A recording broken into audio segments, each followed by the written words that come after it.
The header of today's video, it said we're a little off kilter today. That's what we're going to be talking about. How to straighten fabric when you have a panel or a printed fabric that isn't necessarily straight. But we're going to start with this quilt. A week or two ago, I did a Wednesday Wise Guys on quilting with your embroidery machine. And this is one that we've just finished. And it was done on the embroidery machine. This is one of the bigger machines that has the built-in design center. And we did a lot of different things. Tina worked on this one. This is her first project on the embroidery machine. You can see there's a big star in here. And she did swirls all the way around the outside to kind of look like wind and snow. And then in the animals, she played with some different features. Is this height okay, Cheryl? Can you see all right? Yep. Here in the campfire, she used a variegated thread and just drew in some lines, did some little swirls around the end of the logs. In the little animal faces and on his tail, she drew in some lines to look like fur. The grass, we just kind of picked a zigzag that has the feel of grass texture. This little guy, she actually drew stripes on his shirt, and this is a fill stitch. It's called a candle wicking stitch, little dots, and so she actually created that on his shirt. And then in the sky, stars in the sky. It's a pretty starry night. We could have done less, we could have done more. We can keep going. We haven't played with this big guy yet. We might do a little bit more fill around his face and his body, but we've got the vast majority of our fill done on the embroidery machine. So when we started this project, this panel, like many panels, was a bit off kilter. It is very hard when companies are making fabric. It's all put through the rolling presses for it not to stretch and move a little bit. And then when it's done, they fold it in half and they wrap it onto our bolts and cut it and wrap another bolt. So that fabric is pulled and pushed a lot through the process. And so sometimes when you get a piece of fabric, it's pulled cockeyed. And we're going to talk about how to straighten that today. When Tina started this project, this little guy, this wasn't real straight. It bowed up probably by about 2 inches across the top. It's pretty good here. You'll always have a little bit of stretch and movement, but what you want to do is get it as square as you can, the best that you can. So I'm going to move on to panels and talk about that. I'm going to start with a small one. We're going to do this one last. The big ones are just a little bit more maneuvering. The small one is going to be a little easier to see on my mat here. When you look at this, you can see, I'm going to hold it up, you can see it's bowed. It comes up in the middle, and those are not square and they're not real straight. If you remember back in home ec class when you had yardage, you always pulled the corners, and that's kind of where you start. We want to straighten the grain on this a little bit. I'm going to hold each corner and I'm going to kind of tug it sideways. And that's going to help a little bit. We couldn't really see that, but just say opposite Yeah, corner. if you're doing opposite corners, top and bottom, I'm stretching this way. And that will get it a little bit straighter. Still not great. Here, I still have that bit of a curve in the middle. What I'm going to do is I'm going to hold this and I'm going to go over just a little bit. And I'm going to stretch that a little bit each way. And now you can see now I'm actually down a little bit. So I'm going to go back, stretch a little, and I'm going to get it pretty close to square. And this I'm going to do one square at a time because I'm not using this as one big panel. I'll do that on the one with the animals in a few minutes. But I'm going to work with this middle one. You can see this one kind of pulls down to the corner. We'll do that in a minute. But the easiest way to do this is heat up your iron and take your best press. Your Mary Ellen's Best Press works just great as a starch. I have put Best Press into these little misting bottles We've talked about these before. These kind of spritz out. Don't do a bad job, but this one is a lot easier on my hand. I can pull it just once and it keeps spraying, which is pretty nice. And I'm going to take a couple pins and I'm going to pin my corner right to my pressing mat. And I'm going to take my ruler and I'm going to get that gold line straight with the edge of my ruler. And I'm going to stick a pin in there also. And then I'm going to just start to press that edge. And now if you go that way, if you look, I still kind of go downhill.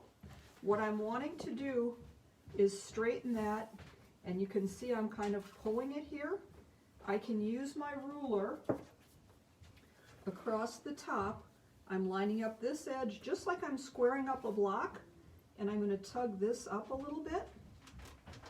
I'm just using my nails to get that gold line right around the edge, just like I'm squaring up a quilt block.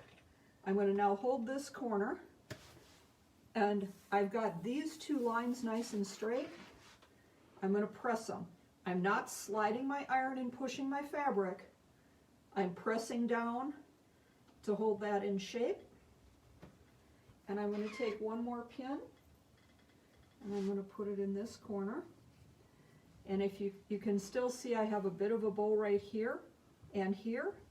Now I'm going to go down to this bottom corner and I'm going to do my best. And it's never going to be exactly perfect, but it's going to be real close. And I'm going to take another pin and I'm just pinning right into my ironing board. Works good on a wool mat too. Make sure you use metal or glass head pins. Yes, very good point. Cheryl just said be sure to use metal or glass head pins so that they don't melt onto your project. And now if I look, I'm nice and square. I'm going to move my ruler. And again, I'm pressing. I'm not. You can see I got a little bit. I can just give it a little bit of a pull. And it'll set really nicely with that best press. And that's my first square, nice and square. Cheryl, can you see compared to the one next to it that's running downhill? Go a little smaller here. A little bit. You can see how this is straight across and this comes down. Yep. I'm going to leave it pinned here. Can you see if I work on this side? Okay. So now, again, I want this corner up. I'm going to give it a pull. And remember I sprayed Best Press? That loosened this up a little bit, so it's actually moving even a little easier. And now I'm going to come, and these I'm going to come apart, so I'm not real worried about this little pucker. If I was going to leave these connected, I would pull this a little bit more that way. And get it just a little damp again. And grab a couple more pins here. And I'm going to take this and just pin. And press that center a little bit. I've got that pulled a little too tight. You can see my gold is coming out just a little. I want to loosen that just a bit. And now again, I'm going to use my ruler and I'm going to do the same thing. I'm going to work across. That looks really good. I'm going to just give it a good press. I'm good to kind of where my fingers are. I'm going to stick another pin in there. Except not that one. Okay. And now I've got to just straighten out this corner. And you can see I've got a little extra pucker in here.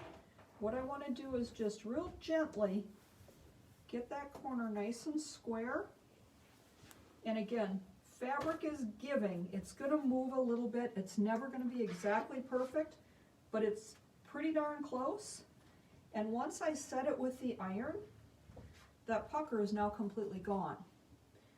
And I'm going to take that guy out, and I'm going to go down and work across the bottom now, using that ruler. And square that up. And here. I pulled this out a little too far, and I stretched it a little, so I'm going to just go back, get it a little wet again. and I'm gonna just gently push it that way a little bit with my iron. And what I'm using is heat, steam, and best press to get that nice and square. I've got that little bit of a pucker right there. That's gonna come out as soon as I steam it. And again, I'm setting this down. Here I have that tiny bit. I got all the pucker out of here. If I do this, it's gonna set it right where it is. What's gonna happen is if you're pushing, I just stretched my whole corner out again. So you're very gently steaming and pressing as you go. Sometimes you'll see a little tiny bit that's got a little warp. Just use your fingernails, give it a little pull, and steam it again. And you'll end up with two really nice straight squares. Hope that makes sense to everybody. Any questions out there, type them in. And now I would go and I do the exact same thing to this one. So what you want is an ironing board that has some type of surface that you can pin to. I really like the Quilter Select all over non-skid for doing this, and not just because my iron is on an angle, but it's really nice. They'll sit right in place real nicely. So I can square those blocks up beautifully. It makes my project a whole lot easier. So I'm gonna just pull these pins for a second. It's always strange, feels like you're talking to yourself when nobody asks any questions. But that's okay. I'm gonna set this one aside. This one you may recognize. I did this one quilted with the embroidery machine as well. This one is pretty straight. The only problem I had on here, there were a couple corners that were just not quite square. And you're doing the same thing, a couple pins. I'm going to use this ruler using the gold line here and the gold line here. And I'm going to just tug it till it's just in the right place, stick a couple pins, steam it, and press it. Again, press, don't iron into place. And then I'm going to do the same thing with the corners. And now I'm going to talk about the big one. The big ones are always a little bit more of a challenge. Couple things with these. The first thing that you want to do is press out any folds or creases. Those center creases are really hard to get out if you don't use best press. If I just use water, I can press and press and they just don't go away. But best press will really help me get that seam out. And again, I'm just pressing to get that center seam out. I'm not ironing, I'm not stretching my fabric. I'm going to get that seam. And I'm not going to have you watch me press the whole thing. But if we look at this now, again, this one we have a little bit of a curve. It's coming and bowing up this way. If I just stretch my corners, it's going to pull my corners straight, but it's not going to get the center section. So when you have something that's on an arc like that, what you want to do is you want to hold, and Cheryl's going to reach across and just grab this bottom center for me. So she's got bottom center, and what I'm doing is here's my arc. I want to stretch these two, just one spot right in the middle. So I'm creating a triangle from her one hand up to my two. Wait. Okay. Good grip and give it a good pull. And what that does, by having that triangular shape, one hand at the bottom, two here, we just pulled that arc. You can see it's probably straighter by about 1/2 inch. We can keep doing that a little more and then just scoot over a little bit and do the same thing. So you're kind of pulling and stretching wherever you think it needs to be tweaked a little bit. Again, if you just do the corners, you can, if I just pull on this corner, all I did was pull my corner out of whack, okay? But, and sometimes that's what you need on this little one, that one corner down here, that one actually isn't, this corner is out of whack that way. If I pull these two corners, It's gonna help, and it's gonna get me closer just by that little bit of a pull. The smaller the piece, the faster it will adjust. The bigger the piece, you need a bit of a yank on it. And also, again, if you missed it first, it loosens up those fibers and they'll stretch a little more. So with him, I would do the exact same thing. I would grab my ruler. I might even use a real long ruler and kind of see this polka dot border or checkerboard border. I want to get that straight. Use a few pins, tuck it down a little bit, and I would start here, pin, pin, pin, press, press, press, work my way across, and then I'm going to move it up, and I'm going to do the same thing down the side. I'm going to line up my ruler with probably this stripe. I know I want to be visually pretty straight, and I can look and see where my leaves hit. They're looking pretty straight. I'm going to pin and press, pin and press. So that's all there is to it. But you're going to work your way all the way around. And again, when you're looking at an arc, you're going to have wherever the center of the arc is, that point is where somebody pulls at the opposite end. One hand here, the other two, that's if the arc is going this way, that center point held, these two hands are pulling up, and that's making that arc go away.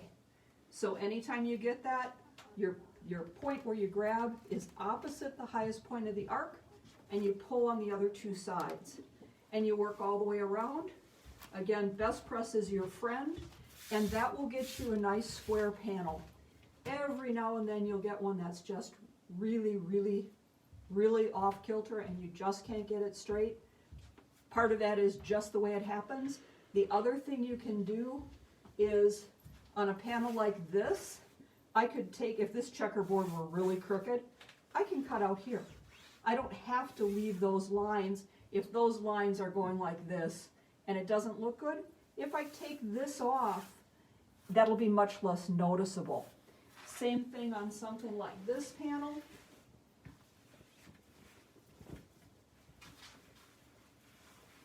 If these corners don't come out right, it doesn't look nice, just cut it off. Take off the gold, leave that part of the panel off, and just build whatever frame you do without that little bit of gold. Because if that gold is crooked, you're going to notice it a whole lot more than if the side of this brown is just a little bit off. So just because the panel had all these lines and pieces on it doesn't mean they need to stay.